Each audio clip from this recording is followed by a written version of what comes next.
Ini adalah kode tunanetra, di mana membantu untuk teman-teman tunanetra agar tahu kira-kira ini uang pecahan berapa sih gitu. Bisa dilihat di sini Kak Salsa. Nah, ini dia. Jadi kalau misalnya semakin besar pecahannya itu, maka blind code-nya itu akan semakin sedikit. Nah, sedangkan nominalnya semakin kecil, dia punya blind code-nya itu akan semakin banyak, Kak. Jadi bisa dilihat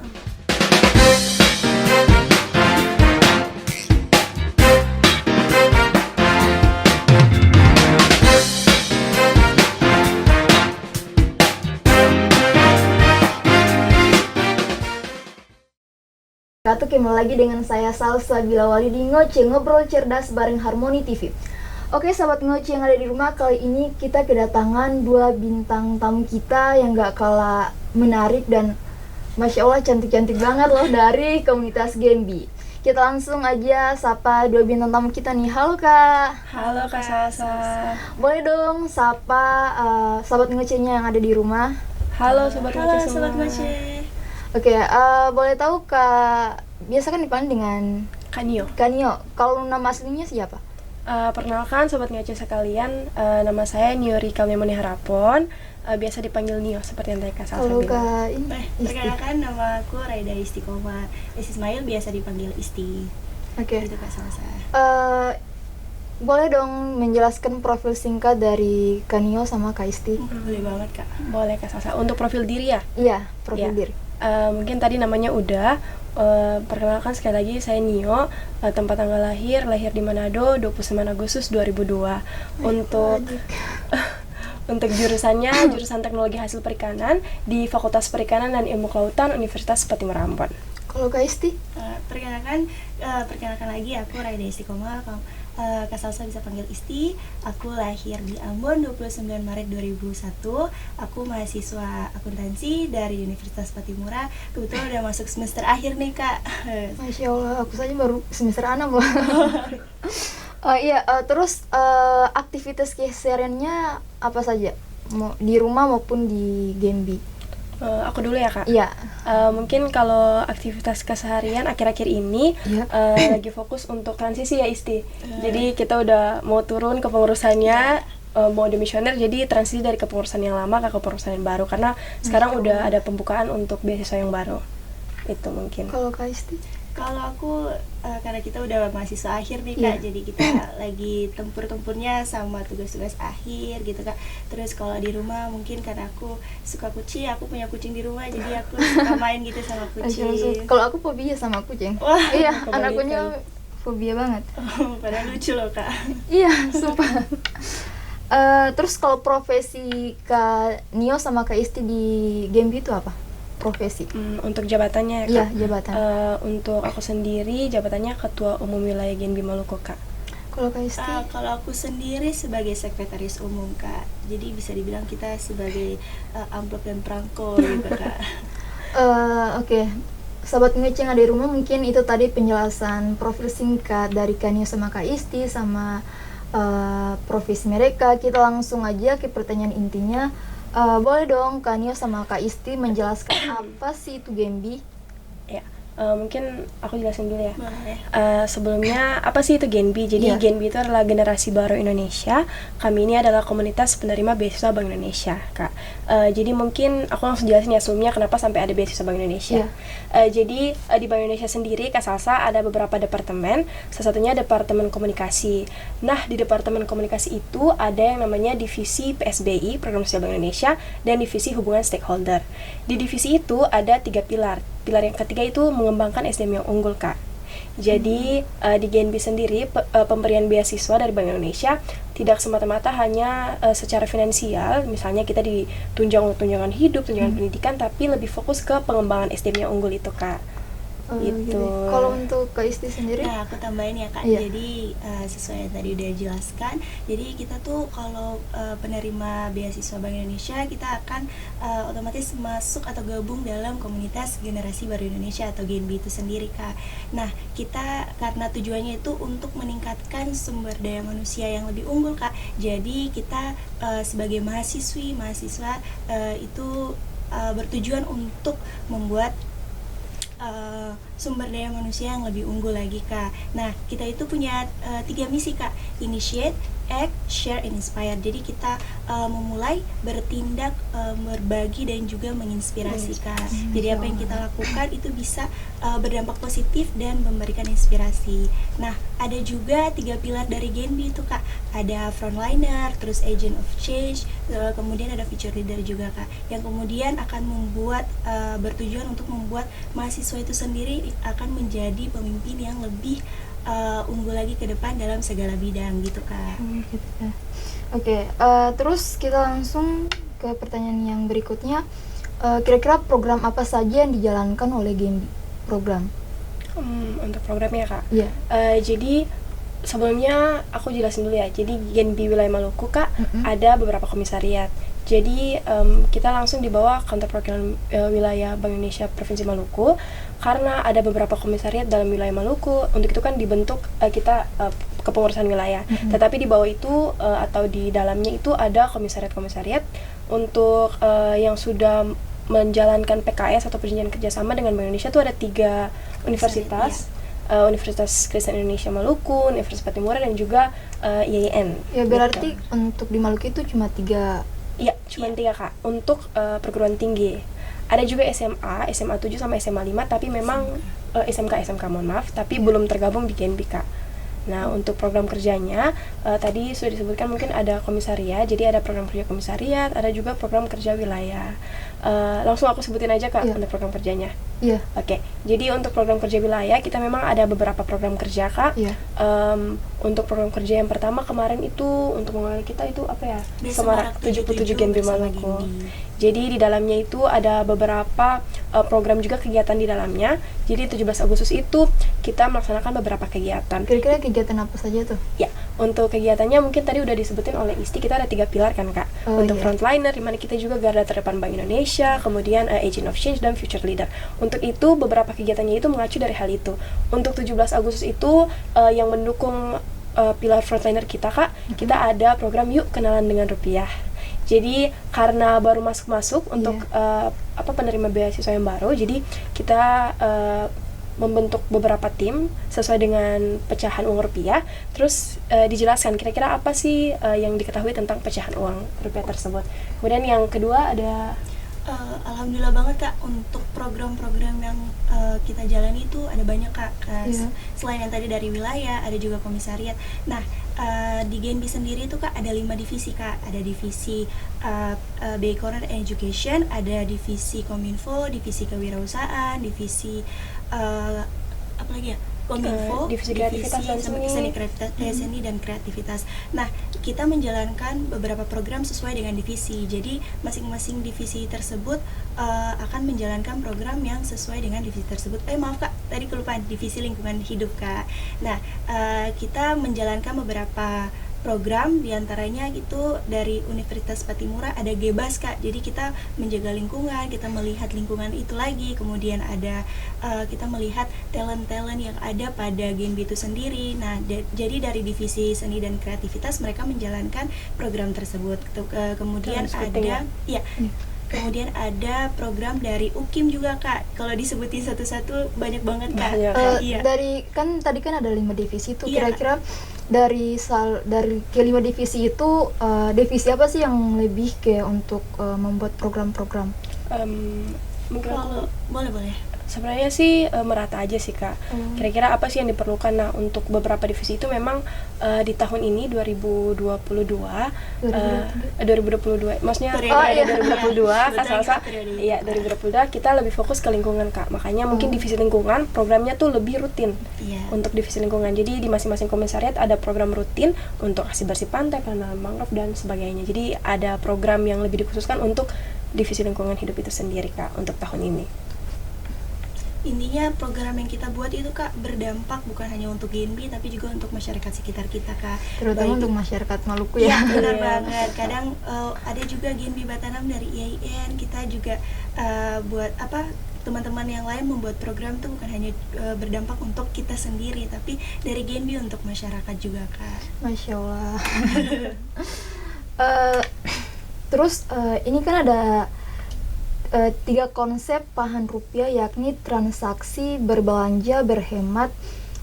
Itu seperti apa sih, boleh dijelaskan untuk sahabat ngoce yang ada di rumah? Ya, mungkin udah dijelaskan tadi ya Kak, bahwa salah satu pilar kita itu frontliner, dimana kita menjadi garda terdepan Bank Indonesia di masyarakat. Jadi ketika ada kebijakan dan sebagainya, kita diharapkan bisa mensosialisasikannya. Nah, untuk paham sendiri ini mungkin disclaimer dulu ya untuk Sobat Ngoce, ini yang akan kita jelaskan itu apa yang kita dapetin di Genbi Maluku Kak. Jadi melalui sosialisasi yang tadi udah kita bilang bahwa Bank Indonesia sendiri juga memberikan peningkatan kapasitas bagi kita selaku Genbi untuk dalam hal mungkin ke bank sentralan. Jadi yang kita ketahui tentang paham itu Kak, memang sebelum itu ada yang namanya Bank Indonesia turut serta untuk mensosialisasikan tentang bagaimana mencintai, membanggakan, dan memahami rupiah. Bukan hanya paham aja Kak, jadi ada yang namanya CBPR, yaitu cinta, bangga, dan paham rupiah. Mungkin untuk awalnya kita bahas tentang paham dulu ya Kak. Iya. Untuk kan tadi kan kakak mengatakan bahwa mensosialisasikan untuk masyarakat. Cara mensosialisasikan paham rupiah kepada masyarakat itu seperti apa? Nah, caranya? Caranya ya, Iya. mungkin ya tadi Bank Indonesia terus menggerakkan bagaimana masyarakat CBPR cinta bangga paham rupiah. Untuk paham rupiah sendiri biasanya itu disosialisasikan bagaimana kita bertransaksi, berbelanja, dan berhemat Kak, berhemat. Jadi untuk bertransaksi sendiri, bagaimana masyarakat bertransaksi itu menggunakan rupiah sebagai alat pembayaran yang sah. Kemudian untuk berbelanja, Bank Indonesia mengharapkan bahwa masyarakat untuk berbelanja dan berhemat ya Kak, masyarakat memanfaatkan rupiah itu sebaik mungkin Kak, gitu, untuk konsep berbelanja dan berhemat. Tapi lebih fokus biasanya untuk berhemat, diharapkan untuk berinvestasi. Jadi kan biasa kan kita nabung Kak, tapi kan kalau misalnya nabung itu value-nya tidak bertambah. Misalnya kita nabung 10.000, setahun ke depan 10.000. Nah mungkin kalau misalnya berinvestasi, value-nya itu value added, jadi nilainya akan bertambah. Mungkin untuk investasi udah dijelasin ya Kak oleh Mahdi ya. Iya, Mahdi juga, Genbi juga Kak, Genbi AIN. Insyaallah. Kalau untuk KST sendiri boleh tambah? Kalau menurut aku nggak beda-beda jauh sih Kak. Jadi Bank Indonesia membuat penyampaian materinya itu sesimpel mungkin. Jadi kita sebagai mahasiswa juga akan semakin mudah untuk memahami Kak. Jadi yang kita tahu, paham kita memahami bahwa rupiah itu sebagai alat pembayaran yang sah, jadi kita bisa bertransaksi, berbelanja gitu Kak. Jadi kita juga bisa memahami bahwa rupiah itu kita kalau mau belanja, kita menggunakan rupiah itu sebaik-baiknya Kak. Iya. Terus selain memahami rupiah, kita juga harus cinta dan bangga ya. Benar banget Kak. Terus kira-kira apa yang bisa dilakukan generasi milenial agar lebih cinta, bangga, dan paham rupiah? Oke Kak, untuk cinta sendiri, kalau tadi paham bertransaksi, berbelanja, dan berhemat. Jadi ada 3 paham Kak. Kalau cinta itu mengenal, merawat, dan menjaga. Kalau misalnya kita cinta akan sesuatu nih Kak Salsa, kita kan harus kenal dulu, PDKT dulu. Nah, dari Bank Indonesia menyederhanakan pensosialisasian CBPR ini dengan cara agar masyarakat lebih mengenal rupiah. Kira-kira rupiah yang asli atau rupiah yang palsu itu bagaimana? Gitu Kak. Mungkin bisa langsung kita contohin Kak. Iya, boleh. Jadi, soalnya aku juga nggak. Jadi kita bawa pecahan 50.000 Kak, ini tahun emisi 2022, dikeluarkan 18 Agustus ya 2022 lalu. Jadi gimana sih kita tahu uang rupiah yang kita punya ini asli atau palsu? Nah, ada yang dibilang itu 3D Kak. Jadi dilihat, diraba, dan diterawang. Berarti itu cara mencintai ya? Iya, itu cara mencintai. Harus mengenali Kak. Mengenali dulu, nanti ada merawat dan menjaga juga. Benar. Nah, yang untuk dikenali, yang pertama dilihat tadi Kak.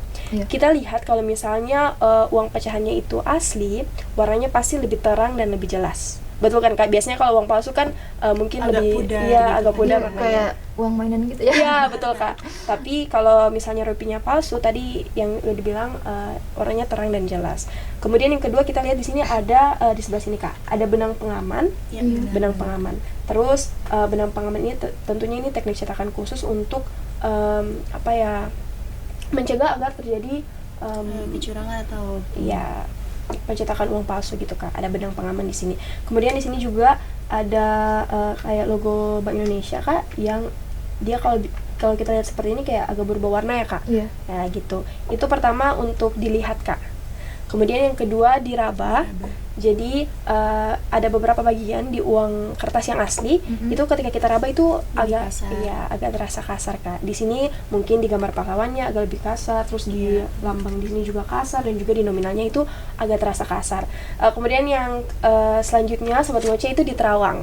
Jadi ketika kita tahu uang kita itu asli atau palsu, ketika kita terawang ada beberapa hal yang bisa kita lihat Kak. Mohon maaf Kak, sebelum diterawang kita juga bisa meraba yang tadi diraba Kak. Iya. Ada di sini blind code Kak. Iya, jadi blind code ini adalah kode tunanetra di mana membantu untuk teman-teman tunanetra agar tahu kira-kira ini pecahan uang pecahan berapa sih gitu. Bisa dilihat di sini Kak Salsa. Nah, ini dia. Jadi Kak, kalau misalnya semakin besar pecahannya itu, maka blind code-nya itu akan semakin sedikit. Kak. Nah, sedangkan nominalnya semakin kecil, dia punya blind code-nya itu akan semakin banyak Kak. Jadi bisa dilihat untuk uang pecahan 2.000 itu ada 6 Kak, mohon maaf. Sedangkan untuk 50.000 ada 2 berlaku kelipatan. Kalau misalnya 100.000 blind code-nya cuma satu Kak. Jadi kalau misalnya teman-teman tunanetra meraba, kalau misalnya blind code-nya cuma 1 berarti pecahannya 100.000. Seperti itu. Kemudian yang terakhir tadi diterawang.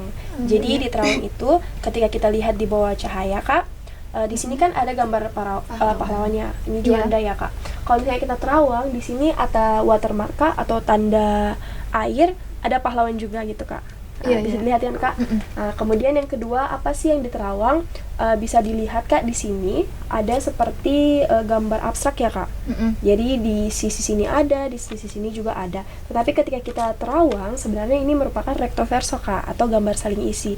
Jadi ketika diterawang, gambar ini menyatu jadi logo Bank Indonesia Kak. Seperti itu. Berarti suatu pengalaman juga sih buat saya, buat betul, sahabat Ngoce yang di jadi rumah. sekarang Kakak Salsa udah tahu ya yang asli sama yang palsu. Iya. sama teman-teman Ngoce juga udah tahu. Iya, betul. Soalnya aku nggak tahu sumpah. Ini pengalaman baru juga. Ini pengalaman baru buat aku dan sahabat Ngoce yang ada di rumah dong. Betul Kak. Iya, benar Kak. Kemudian yang tadi kan udah mengenal Kak, kita udah PDKT nih kira-kira uangnya asli atau palsu. Kemudian yang kedua itu merawat dan menjaga. Nah, mungkin untuk merawat dan menjaga mungkin dijelasin oleh Isti ya Kak. Untuk merawat dan juga menjaga, teman-teman bisa mengingat 5 hal nih. Ada 5J. Jangan dilipat, jangan dicoret, jangan diremas, jangan di staples, dan jangan dibasahi. Nah, untuk teman-teman mungkin untuk 5J itu mudah dipahami oleh teman-teman sendiri. Adik-adik di rumah juga bisa memahami 5J tersebut dan bisa dipraktekkan gitu. Jadi mulai sekarang teman-teman udah bisa nih sayang rupiah gitu, karena udah mengenal dan juga bisa merawat gitu teman-teman. Tapi kebanyakan nih apalagi buat aku sendiri tuh kebanyakan uang tuh dilipat. Kayak diremas juga kan Kak. Iya, biasanya dicoret nomor togel gitu Kak. Iya. Sebaiknya dihindari Kak. Iya, dulu kita sebelum masuk Genbi ya Kak, dompet kita itu dompet yang agak kecil itu Kak. Jadi kalau masuk ke rumah kan pasti dilipat-lipat. Iya. Tapi setelah masuk Genbi, karena udah dapat edukasi tentang CWPR, rata-rata anak Genbi dompetnya panjang-panjang ini Kak. Jadi dompetnya agak memanjang. Jadi uangnya nggak akan dilipat. Iya, aman. Seperti itu. Tadi udah cinta ya Kak. Iya. Yang kedua bangga. Nah, untuk bangga sendiri ada 3 Kak, yaitu kita bangga ke rupiah karena merupakan alat pembayaran yang sah. Kemudian yang kedua simbol kedaulatan negara, dan kemudian yang ketiga selain simbol kedaulatan negara juga sebagai untuk yang ketiga Isti? Sebagai simbol kedaulatan negara, alat pembayaran yang sah, dan pemersatu bangsa, alat pemersatu bangsa Kak. Jadi diharapkan masyarakat lebih bangga terhadap rupiah, karena yang tadi Kak, di rupiah ini kan salah satu perwujudan sebagai simbol kedaulatan negara, di mana dan alat pemersatu bangsa juga Kak. Ada pahlawan-pahlawan, kemudian ada keindahan Nusantara juga, ada tarian gitu. Tapi kadang kita kurang sadar gitu Kak, bahwa ternyata rupiah ini merupakan simbol kedaulatan kita. Kadang dicoret, gambar pahlawannya dicoret kan? Iya, menyangkut bahkan lagi. sampai ada yang sobek ya. Nah, itu satu juga Kak, seperti itu. Nah, sebenarnya salah satu kasusnya tuh Kak, kenapa sih kita harus bangga akan rupiah. Di Pulau Sebatik tuh Kak yang ada masyarakat yang masih menggunakan ringgit sebagai alat pembayaran di tempat itu. Nah itu kan berarti tidak saya Kak, karena walaupun berada di wilayah NKRI tapi ternyata menggunakan ringgit sebagai alat pembayarannya.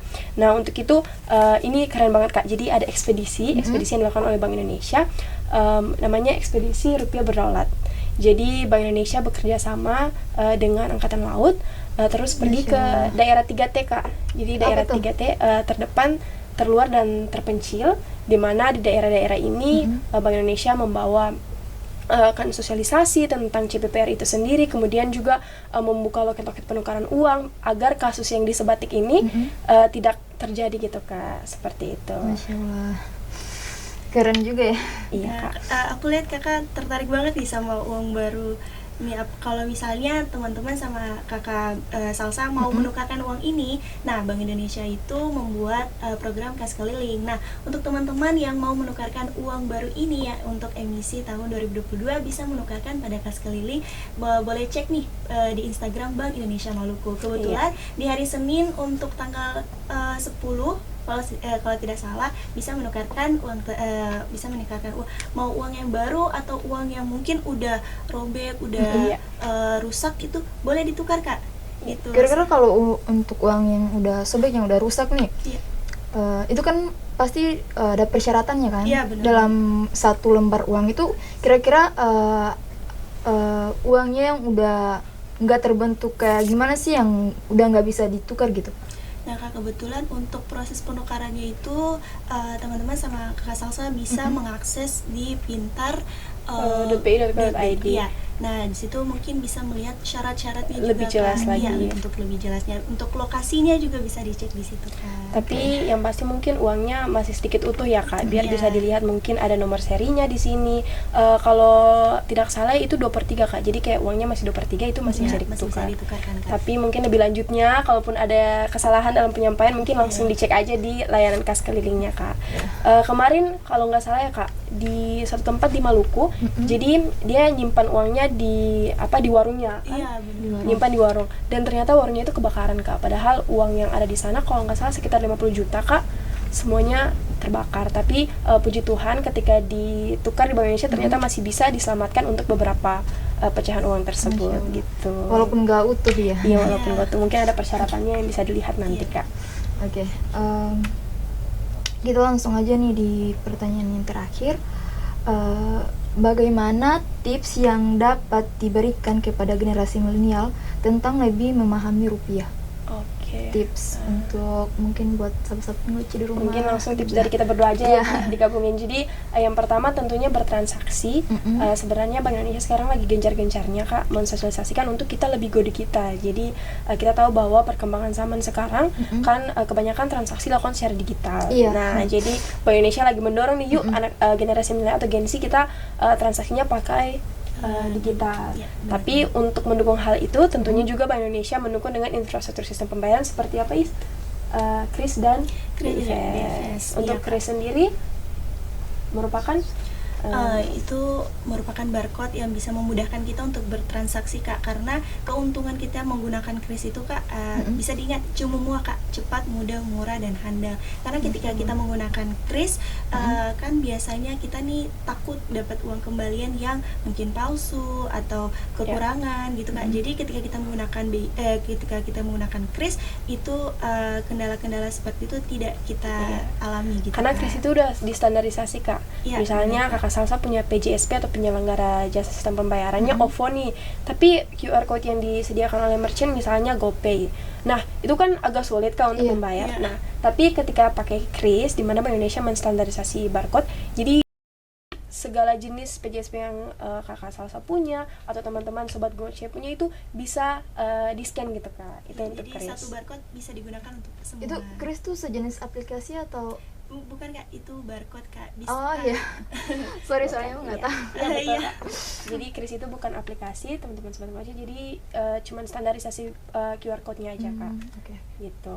Kemudian ada BIFS. Jadi Bank Indonesia mendukung transaksi digital dengan memudahkan proses antar bank. Biasanya kalau kita transfer antar bank kan mahal ya. 6.500 ya kan? Iya. Bahkan sampai ada kalau di BRI Link itu sampai 10.000. Nah itu Kak, jadi kita kan jadi males tuh pakai Iya, transaksi digital. Tapi Bank Indonesia mendukung dengan cara apa? Ada yang namanya BI-Fast Kak. Jadi dia real time juga. Cuman kena 2.500 Kak kalau misalnya Iya, kita jadi- transfer antar bank. Iya, benar banget Kak. Seperti itu.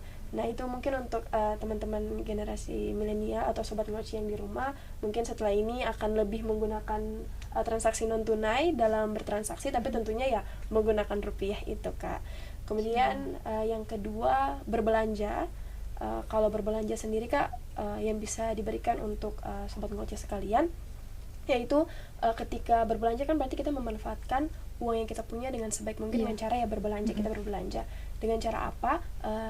Kita bisa berbelanja produk-produk UMKM Kak. Jadi ketika kita berbelanja produk UMKM berarti kita juga mendukung peningkatan perekonomian daerah, betul kan? Benar banget, Kak. Jadi Kira-kira gitu, Kak. salah satu produk UMKM ya? UMKM Kak. UMKM itu seperti apa? UMKM misalnya, kalau UMKM binaan BIK itu ada beberapa, ada naca mungkin, tuna, ikan tuna, kemudian ada apa? Ada kebetulan Mie ada cempaka, sabu iya, cempaka ada itu ada. anak Genbi juga nih Kak yang udah mulai berbisnis Kak.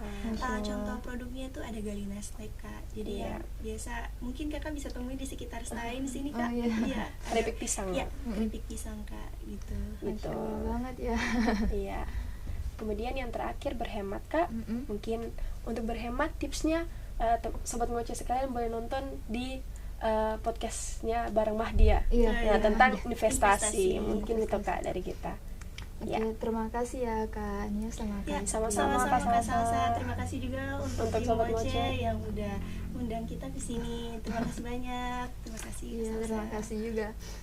Oke, mungkin sobat ngoceh yang ada di rumah itu saja ngobrol cerdas kita terkait paham rupiah dalam kacamata milenial. Saya Salsa Bilawali sebagai host dan dua narasumber saya yang nggak kalah, yang Masya Allah cantik-cantik banget nih. Aku sampai nggak tahu ngomong. Mohon pamit undur diri. Wassalamualaikum warahmatullahi wabarakatuh. Iya.